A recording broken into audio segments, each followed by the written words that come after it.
People who have met their online friends, what made you instantly regret it? She flew in town to be a bridesmaid in my wedding, and she decided to cheat on her husband with one of the groomsmen and blame me for that. Because it was my wedding, so that clearly makes it my fault she was unfaithful. How dare you have a wedding on this, the day of my adultery? I invited him over to my house and he shat all over my toilet. Just to clarify, it was not in the toilet, it was on the seat and a bit of it landed on the floor. I used to play Counter-Strike 1.6 with one of the funniest and most lively guests I've ever met. He was a linchpin for half a dozen other guys in a friendship group that he welcomed me into. They lived about 200 miles south of me in the south of England. For several years we talked and played games together. He would brighten my day. I've never loved a friend like I loved him. Before I met him, I had no idea he was sick. Like, really sick. He had muscular dystrophy, for which there is no cure and is a progressively debilitating disease. His form started by paralyzing his legs and working its way up to his arms and eventually his lungs. It wasn't until a few days before I had arranged for my first ever trip down there that he told me about it. It didn't faze me in the slightest. It made me want to go see him even more. I only saw him in real life twice before he died about a year later. I regret that I couldn't go to his funeral. It was too far away and I couldn't make it. I actually worked with this lady at the time. She was good looking and very flirtatious. Most importantly, we both played World of Warcraft at its prime. She ended up inviting me to join her server, and being a then horny 20-something, I, of course, joined up. We played for a time and had a good PvP group going, her regulars. Of course she was still flirty with me in game and I was back. All in group chat. Either way, we had some great times together slaying players in PvP. Summer comes and it's a company barbecue. I find out she is bringing one of our PvP partners to the event. Cool. It was her husband, a cop. I've been virtually sexting her in game in front of him for 3 months. What happened next? I was mid-20s and she was mid-30s, so it wasn't weird between us. But her husband was mid-40s, so he probably thought I was fucking hilarious. I ended up quitting my job to unrelated events, and I awkwardly kept in touch to the husband because he went to the same racetrack I did. I mean, fuck. I couldn't escape my embarrassment. Met a girl I really liked on WoW, but she lived in another country. After a couple of vacations there, it turned into a relationship.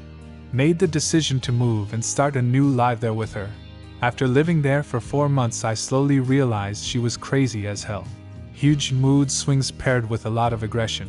Ended up getting stabbed in the side by her while asleep. Needless to say, after getting out of the hospital, I took the first plane back home. She's still in a psychiatric hospital.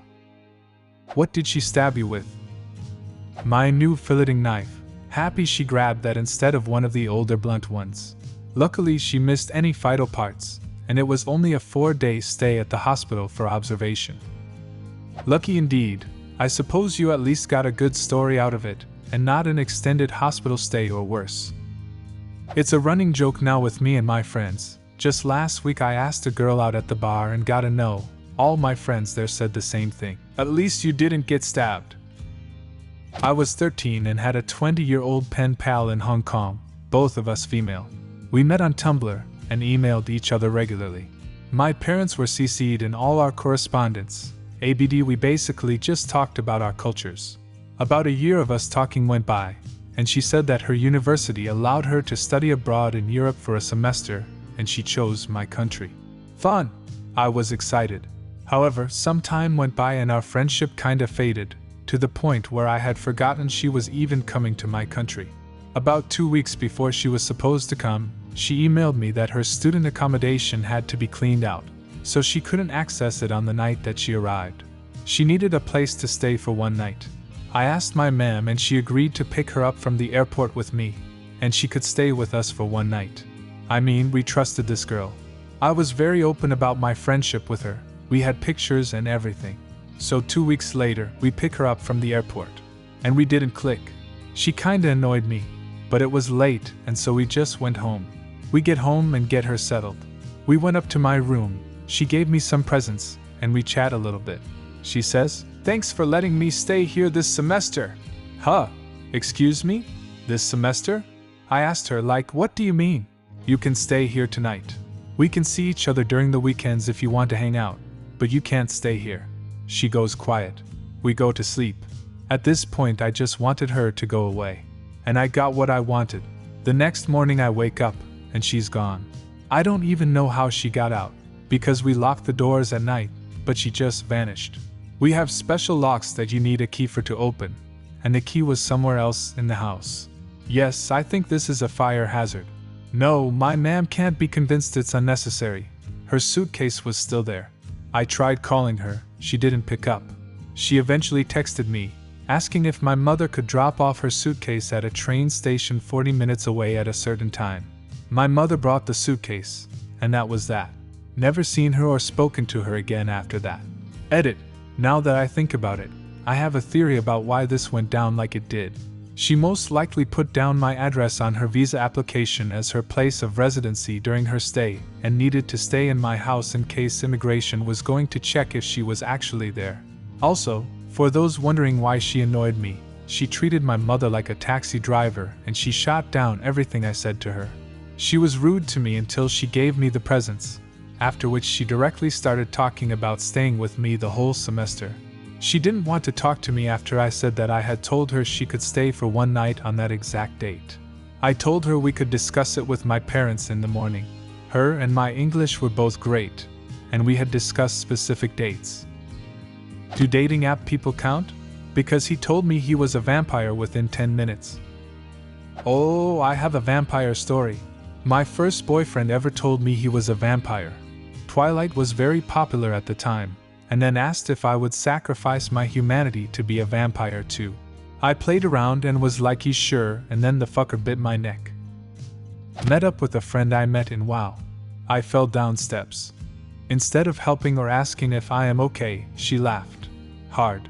Like, not breathing on the floor. Gasping for air, still clapping hard. We've been friends for like 8 years ever since that, and she still reminds me. She probably just didn't want you to cry. It works on babies. We went to a convention, and he drunkenly told me and my boyfriend that he wished we weren't together so he could sleep with me. It was very awkward, and he's lucky my boyfriend, now husband, is a patient man. When I was 14, I had an online friend 2 states away who was 14.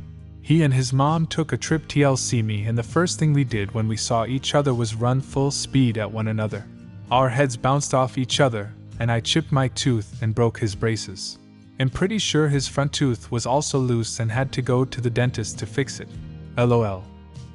The fact the guy kept calling his exes crazy. He forgot I know several of his exes, and they were still are the least craziest people I know. Maybe not regret it, but it gave me years of depression. I met my best friend through Minecraft, never made friends in this, and I just wanted to play with someone. I have no idea why. So I complimented this girl's skin. We started talking. She was American, and Polish, and my English sucked. We moved to Skype, and at first I mostly typed, but later on she started teaching me English somehow by talking with me. She was 1 year older. We knew each other for almost a year, and I was staying up all night just to talk to her and her friends that she introduced to me. She was also depressed, so we talked with each other, and she was the first person that truly listened to me. We had plans of visiting each other, and then our mutual friend told me she committed suicide. 4 years passed by, and now at least I can talk about it and not cry. Still miss her very much though. When I was 19, I jumped on a flight to meet a friend I had known for about 4 to 5 months. We both went through family bereavements and were a shoulder to cry on for each other, via the phone or internet, and we just decided to meet for a few days in a country between us. Until then, everything had been perfect. She was the coolest girl, really smart, the kind of person you want to be around all the time. When we met, things started great, but a day later she confessed, "You're not what I expected." What? 19-year-old and not very confident, this knocked me sideways. I don't know, just, you seem different. I never hid who I was before we met, was completely open, and it put a real sour taste on the rest of my time with her. Instead of chatting non-stop and watching Jackass on TV in the hotel at night, we went quiet and straight to sleep, ate in silence. I put as much effort as I could into it, but I still never got to the bottom of how I was different. We went our separate ways, text for a few days, then never spoke again. She meant you weren't attractive enough for her. She had a fantasy in her head. Edit. Op, I want to emphasize that it was an issue with her. I'm sure you're a great and attractive person. People can easily create fantasies about others when having not met in person, even after seeing photos. It was my friend Kate who befriended this girl, Jessica, who allowed us to come and stay with her when we traveled to the US. Jessica was rude to me instantly and kept my friend away from me. I'd go upstairs and she'd find a reason for them to go downstairs.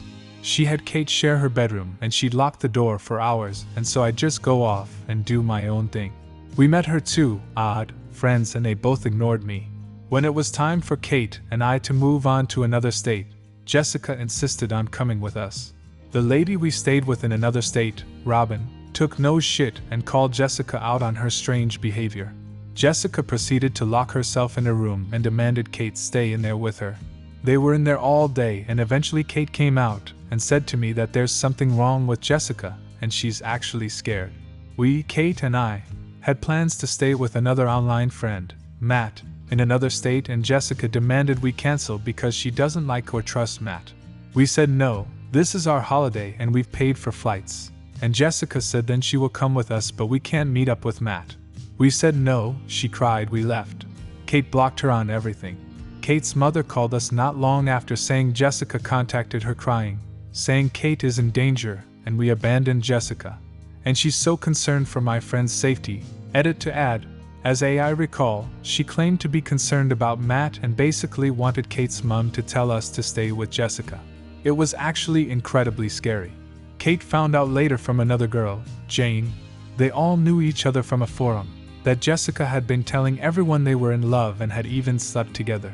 I don't know how much of that is true, but I've known Kate for 20 years now, and she's never identified as anything but straight. She denied it 100%. Jessica was just obsessed with her, and months later Kate heard Jessica was telling everyone she was saving money to come to our country to find Kate. She never did, thankfully.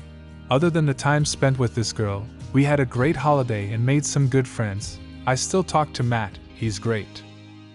I am leaving to meet them abroad in less than 24 hours. Thanks for the good sign, man. These are the exceptions, not the norm. I've met countless folks from the internet, and still have all my kidneys, even a couple extra. Do you have a similar story? Leave a comment, and subscribe to the channel if you want to see more videos like this one.